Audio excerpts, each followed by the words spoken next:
Right now, semis are slightly undervalued, not significantly. Tech has had a nice rally in 2023 so far. Some names we like are in that automotive chip space, so NXP, Infineon, ST Micro, we think those are a little undervalued. The automotive sector had a chip shortage for a couple of years, so that's been very good for the chip makers in terms of pricing and being able to sell everything they have. That's probably coming to the end, and so the short term doesn't look as great as it did a year ago, obviously during shortage conditions, but we think maybe some investors have exited for that reason, but we would still stick with this theme in the long term. On the other end of the spectrum, NVIDIA has just had a terrific run. They reported the best quarter I've ever seen in semiconductors. Their guidance was amazing, but we do think it's overvalued today. A lot has to go right to justify that valuation, not just this year. I think this year will be spectacular. To justify a $1 trillion valuation, you need to assume that it might double again and perhaps double again the year after that, and just massive, massive growth for 10 years, not just 1 or 2. We don't necessarily like the risk reward there. On The Moat Show, we uncover the companies with economic moats, one stock at a time, by bringing on analysts from Morningstar to share their in-depth insights with you. Visit VanEck.com/MOAT or VanEck.com/SMOT for the latest VanEck Morningstar Wide Moat ETF or VanEck Morningstar SMID Moat ETF holdings on the stock discussed in this episode.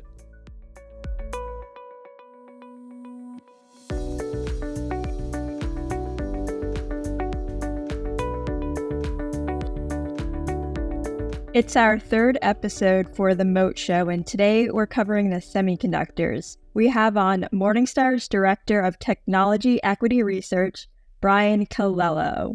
Brian, there are a lot of different types of semiconductor chips. What are the main chip types, and why are they all so integral in today's world? Hi, Chelsea. Thanks again for having me. It's nice to be here. There's many different types of semiconductor chips. We hear a lot of focus on those from Intel, NVIDIA, Apple, and others, but there are many different types made by many different companies all around the world. So I think perhaps the most important are processors, so the ones that actually run software on electronics devices. So you could think about the Intel or AMD CPU inside your computer. You could think about the Apple processor inside of the iPhone, or the Qualcomm processor inside of an Android phone. NVIDIA and AMD specialize in graphics processors. Those handle a lot of the graphics for gaming, so consumers are familiar with that too. But there's a host of peripheral types of semiconductors as well. So around any sort of digital chip or processor, you often have analog chips, which handle real-world signals, capturing things like temperature, pressure, handling the voltage. There's a whole host of types of power semiconductors to make sure that the proper electric current is going through the electronics device at the proper consistent voltage, so as to not harm the system. There's a whole line of microcontrollers, which are simpler processing. So on and off, think about like the power windows in your car, and just on off making those switches. There's a host of memory chip data. If you're ever buying an SSD card or flash memory, there's a whole host of semiconductor content there. And then there's the supply chain beyond that. So these are the companies that that I mentioned are just designing the chips, but then a lot of the manufacturing is outsourced to a foundry. Taiwan Semi is the largest in the world there. That requires a lot of chip equipment. So in the semiconductor space, you have companies like ASML, Lam Research, Applied Materials, and then even beyond that, there's a whole host of companies in materials, packaging, other steps in the process.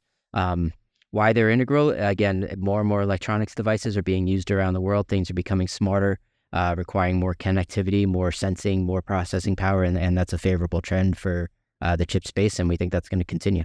Wow, so you kind of touched on it a little bit, Brian, but towards the end there, you're talking about today's world. There's a lot of trends that are there and technologies that are coming into light, and people are taking advantage of that just require more computing power, and these chips might be needed for those. So what sort of emerging technologies or themes do you see leading as opportunities for this industry? I think still there's a lot of demand or a lot of chip usage in PCs and smartphones, and so you're going to still see development there. We all require more computing power in a lot of different ways. What we're seeing specifically, more exciting trends, I guess, in the enterprise is cloud computing. So companies shifting their data centers online, that requires more processing power. It's sort of these hyperscaler cloud companies, the Amazons, Microsofts of the world. Data center spending requires all the networking semis to sort of route the traffic to power all of that internet traffic going all over the world, both on a wired and wireless basis. But even beyond that, we're seeing more and more smart devices being used by consumers and businesses, and this requires some of the simpler chips that we see, the analog chips, the microcontrollers. One of our favorite trends is automotive. If you think about all the bells and whistles that the car manufacturers try to sell you on, whether it's active safety systems or more advanced infotainment, that's all powered by electronics and thus powered by semis. There's a very favorable trend towards the Internet of Things. So to the extent you have smart devices in your home, that again, that's been a big boost for chips. And finally, I'd say chips are a big part of the green trend, electrification, and they're a big part of electric vehicles. If you have a Tesla and a big battery, you're trying to get all that voltage around the system, and we've all seen the dashboards on those, which is really just looks like a large tablet. That all requires chip content more so than the gas-powered cars of 5, 10, 20 years ago. So I would say cloud computing, automotive, Internet of Things, and then artificial intelligence probably is part of the cloud computing trend. Those are the really exciting pieces we see in semis. Wow, that's really interesting. So it's like when you start digging into a little bit the semiconductor, there's a lot of different types of chips that are used in different applications. And there's a lot of companies involved in the process of both designing and then also manufacturing, these chips. So I guess from your perspective and from the Morningstar analysis perspective, I know, the economic moat rating that you guys put out is a substantial one. And I like to kind of think of it as, a measure of a company's quality in essence.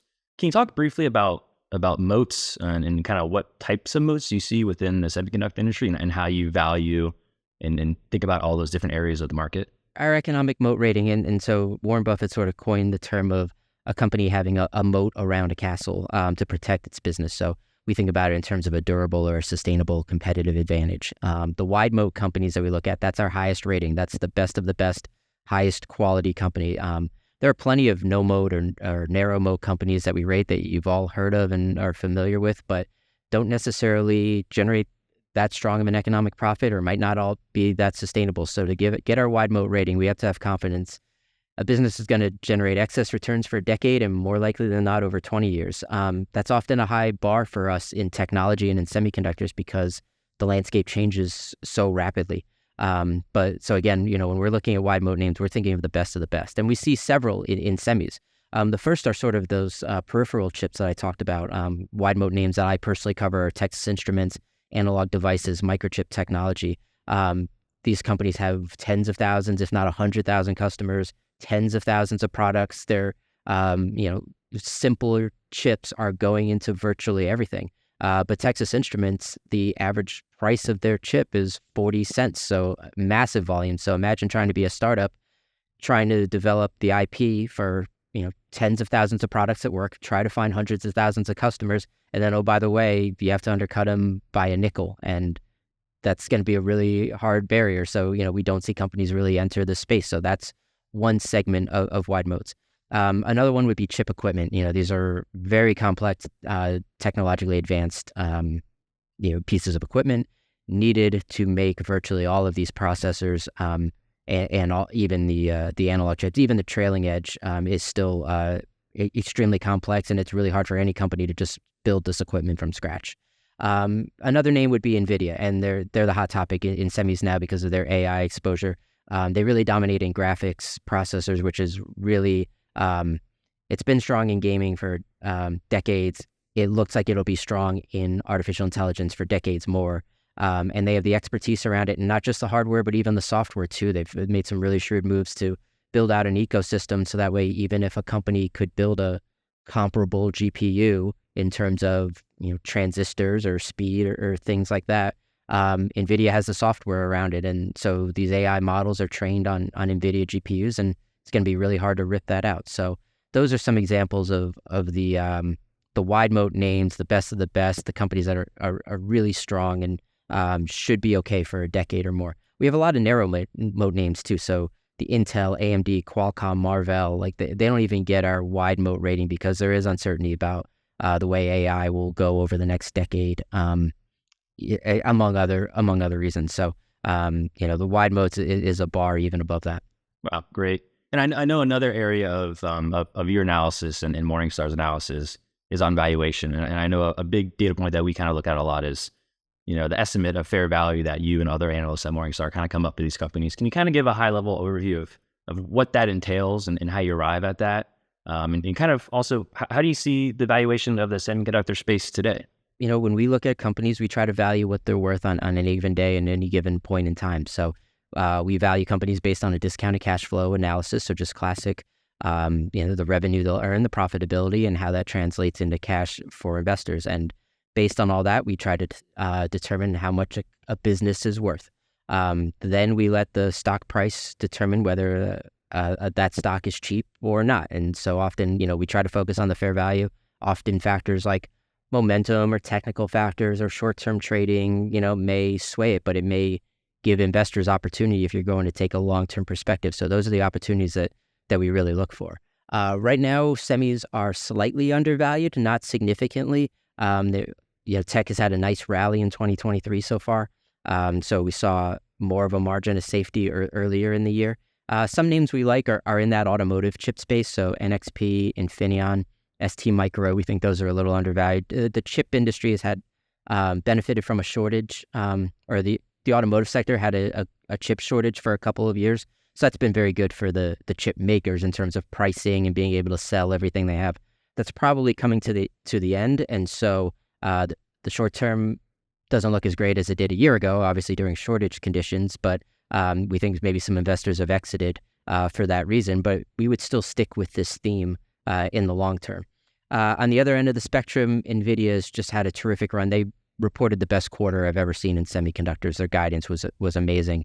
But we do think it's overvalued today. A lot has to go right to justify that valuation, not just this year. I think this year will be spectacular for NVIDIA, but to justify $1 trillion valuation, you need to assume that it might double again and perhaps double again the year after that, and just massive, massive growth for 10 years, not just one or two. So we don't necessarily like the risk reward there. Brian, here's a question that I know a lot of investors are wondering. Certain semiconductor stocks, like you mentioned, experienced quite the surge due to the release of generative AI applications like ChatGPT. So for the semiconductor names that have this direct exposure to AI applications, are there any attractive opportunities still out there, or do you think most of these stocks are perhaps overextended? Sure. And so I touched a little bit on NVIDIA. They are clearly the belle of the ball right now in AI. There is just extremely hot demand for those GPUs, and they'll sell everything they can make this year. I think the market has properly recognized that and maybe bid up the stock too much. So that's not one where I would feel great about buying it at $1 trillion valuation. We liked it 6-9 months ago when it sold off sort of during the crypto crash. If it were to sell off again, we might see some opportunities. But I think it's a little late to dive into that one now. The other thing I would say, and to be bearish against NVIDIA, you have to be bullish on someone else. And NVIDIA is capturing tremendous profits from this AI theme. And so every hyperscaler, Microsoft, Amazon, Google, and every competing chip maker is going to want to get into this space. And so we see AMD coming out with a pretty impressive GPU based on its standards. Again, the software is sort of protecting NVIDIA for now, but it'll likely be overcome at some point in time. And the hyperscalers have all the reason in the world to try to get a second source of GPUs to help out and a second source of software to run these models. So AMD is a name that is a little bit undervalued, but that is also still a bet on the future, not necessarily what they have today in AI, but just sort of logically thinking of who is the next best competitor, who's going to help keep NVIDIA at bay. And AMD is probably the best bet there.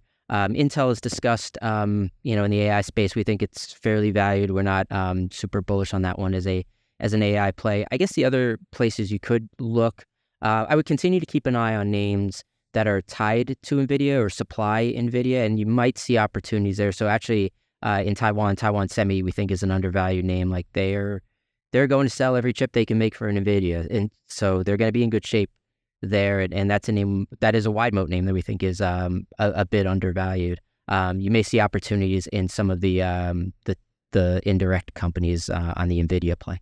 I know we've talked quite a bit about sort of what we see coming in terms of opportunities and sort of tailwinds for a lot of these semiconductor chips. But I think it's also important to focus on, some of the potential headwinds or risks that might be out there in the market today, for the space. So what sort of, risks do you see out there for the semiconductor industry? I know topics like geopolitics and trade tensions, have been on the mind of many investors lately. So there is exposure and risk to the chip manufacturing space that I think the entire world recognized during COVID a couple years ago. The most being that Taiwan Semi is a foundry that manufactures half the chips worldwide. And if you're the U.S. government, you woke up and realized that about 90% of semiconductors are built overseas. And so that led to sort of the U.S. CHIPS Act and a focus to bring some of this manufacturing back onshore. The problem is it's not necessarily easy to do. It's not a one-to-one replacement. And if Taiwan Semi has the best process and is ahead in the arms race there, we can't just throw money at the problem, or we meaning the U.S., to easily match that. Intel is sure going to try, and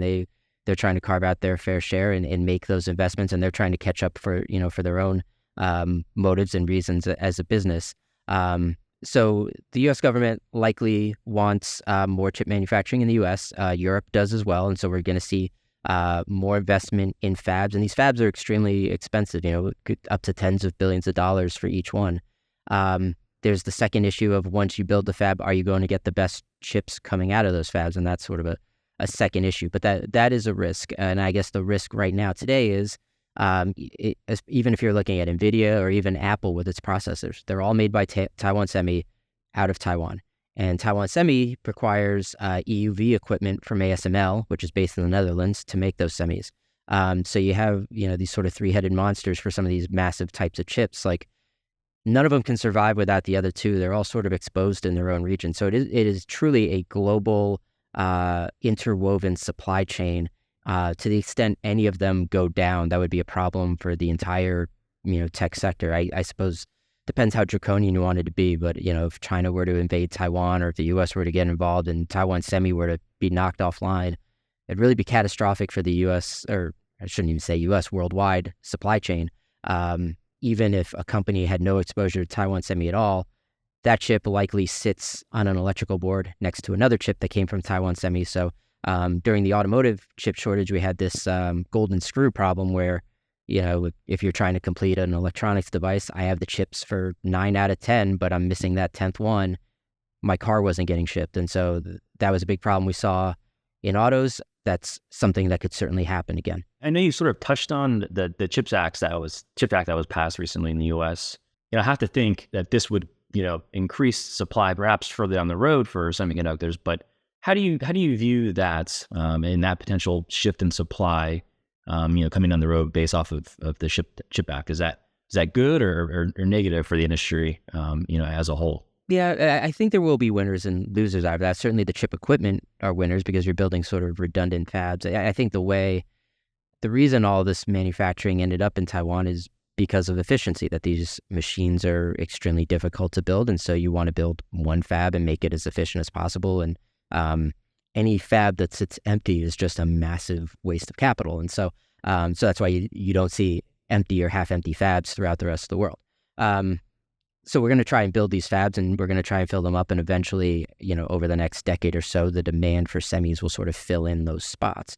So I think we will have that. So chip equipment is probably a good place to be. It's questionable on the Taiwan Semi front or even Intel. They're going to build these fabs.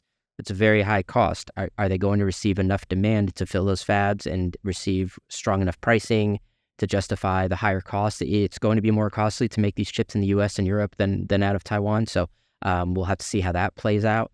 It might even be a negative for the customers as well. I think Apple would have been perfectly fine having all of its semis made in Taiwan and just going to sleep at night knowing that Taiwan is going to be safe and that it will never be knocked offline and there's not a problem. So, to the extent Taiwan Semi builds factories in the U.S., which is already in the works, and others worldwide, and those means the processors are more expensive, that probably gets passed on to Apple. Then again, that probably gets passed on to us as consumers as well. So, it's the trade-off between efficiency versus diversification. And I think the globe realized that we were probably too skewed the other way towards efficiency and not enough towards protecting itself from any of these geopolitical disruptions. And then finally, I guess the bigger one is, I don't necessarily think all the world realized how important the semiconductors were in national defense for each of these countries. So between artificial intelligence and the algorithms and cybersecurity stuff going there, or even just the processors used in missile systems and things like that. I think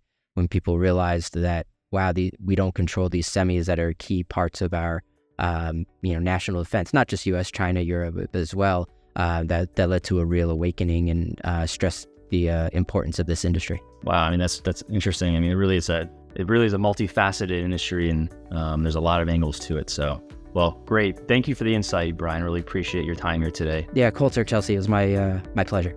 Of course. And thank you, again, to all of our viewers as well for tuning in to this episode of The Moat Show. Thanks for joining us on The Moat Show. If you enjoyed this content, consider subscribing to our YouTube channel. Got questions, comments, or suggestions? Let us know in the comments section below. To receive the latest Moat investing research in your inbox, go to vaneck.com/subscribe and select Moat Investing.